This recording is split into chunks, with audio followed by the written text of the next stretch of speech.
How's it going, guys? It's Mouseball, and this is the AttackMouse Nation and my salty gearheads. Welcome to Motoring with Mouseball, and here we have Sophia Abarth. Now, as you can see, it's got the 500 Madness intake, it's got a catch can, it's got the crinkle red valve cover.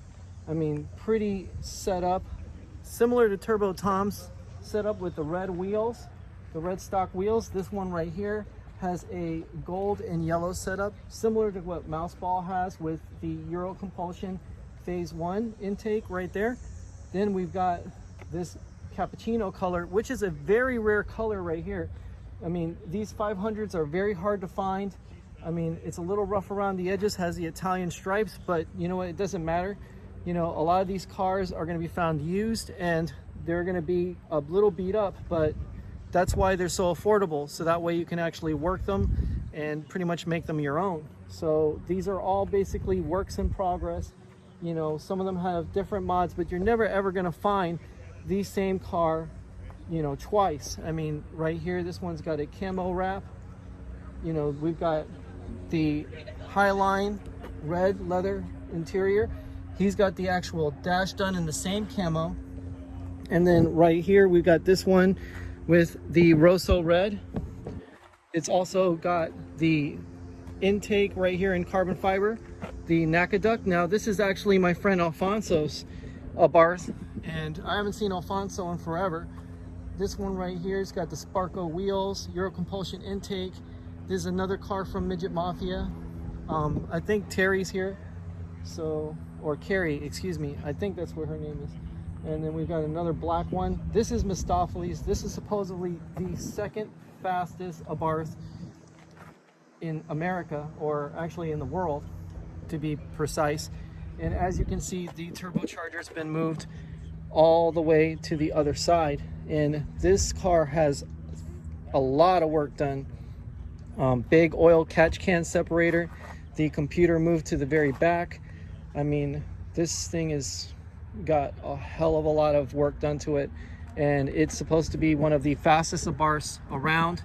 The whole front end was cut out so that way more air could enter the front end. Obviously these cars are bottlenecked by heat, so that's actually a big problem with these cars. It's got the wide body fenders, really aggressive tires, the Scuderia rear wing or Trofeo rear wing, depending on where it comes from as far as who's bought it. And right here, the pinstriped wheels. I mean, this car is extremely done up. I mean, even the rear, they've done the cutouts. So I mean, this one's an all-out machine. This one's practically a race car as well. And right here you got the CAE shifter blanks. Yeah, and here's our good friend Turbo Tom. What's up, baby? Turbo Tom is back, and he's got the whole lineup here. I mean, believe it or not, it was a pretty exciting drive here, to say the least.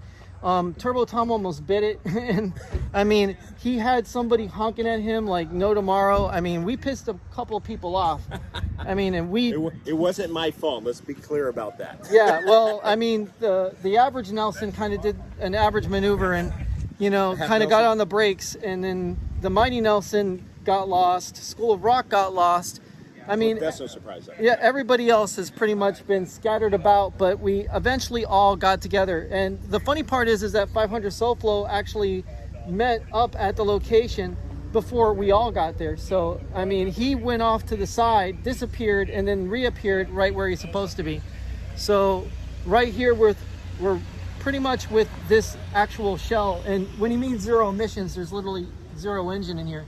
So, this car is by far going to be a complete shell, complete race car. They're probably doing something very special with it, because obviously when there's no engine in it, well, they're probably trying to do something super exotic like they did with the Mistopheles car over there. So without a doubt, guys, we got one Ferrari and a Lancia, which is pretty cool, and a 500L, and of course El Spousa's Alfa Romeo Stelvio. It's not Jim's, but still, regardless, point being, it's great to be here. You know, having all these Fiats and finally being able to get back together with Jim and the crew and actually enjoy a Saturday together, which, I mean, there's been a lot of changes going on, you know, in all our lives, and we're just trying to make it through this storm. Trust me, we're trying to weather it left and right. Yes. Yeah. We have a token Honda and a token Ford. Yeah, exactly. We School of Rock and then this Honda Civic right here are two cars that kind of stick out like a sore thumb amongst all these little Italian cars.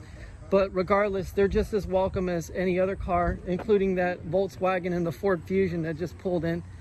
But I mean, without a doubt, you know, Midget Mafia is here. Of course, Anitra wasn't able to make it, which is a shame. And I mean, maybe she'll make the next one, but regardless, the first time I met Anitra, she was absolutely amazing. What an incredible woman. And I think this is Carrie. Carrie. So Carrie is part of the Midget Mafia as well. I think you have the what? The GQ? Her twin. Okay, yeah. So she has a GQ as well. Now, just to kind of fill you in on Carrie's car, the GQ is actually the Abarth before the Abarth ever became the Abarth. And the thing is that the GQ had 160 horsepower, had the twin intercoolers, had pretty much everything the Abarth had stock. But you could basically say it was a Scorpion with a tuxedo on. So it was the sleeper that pretty much everyone who has a Fiat base model, Pop, Easy, Lounge, or whatever, who wanted some more performance, wanted to build. And obviously the GQ is very limited. They're very few around, and Carrie has one, Anitra has one, and they're basically like twin sisters. So it's just really neat to have, you know, people like Carrie, people like Anitra who are friendly, down to earth. We have an extremely diverse group of people here. And that's what makes our cars different from every other car in the culture, is that if you go to a Corvette meet, you pretty much know what's going to be at a Corvette meet. If you go to a Mustang meet, you know what's pretty much going to be at a Mustang meet. But when you meet people here, I mean, they're from everywhere, from all across the place, and, you know, different views, different religions, you name it. But everybody gets along because we have one common passion for these cars. And that's really all that matters when it comes down to it. Plus, not any of these cars look the same. And that's one of the best parts about them, is that you can pretty much go across this whole lineup with me and Carrie, and you can see each and every car is different, whether some remain stock, some have some liveries on them. This one right here has a really nice wing. I mean, that's the first time I've seen a wing like that on a Fiat 500, but I really appreciate when people take the base model and they really go to town on it, because these are the cars that are overlooked, unfortunately, because they just don't have the performance. So, I mean, guys, we're going to get back together in a little bit. But, guys, stay happy, stay healthy, stay wealthy.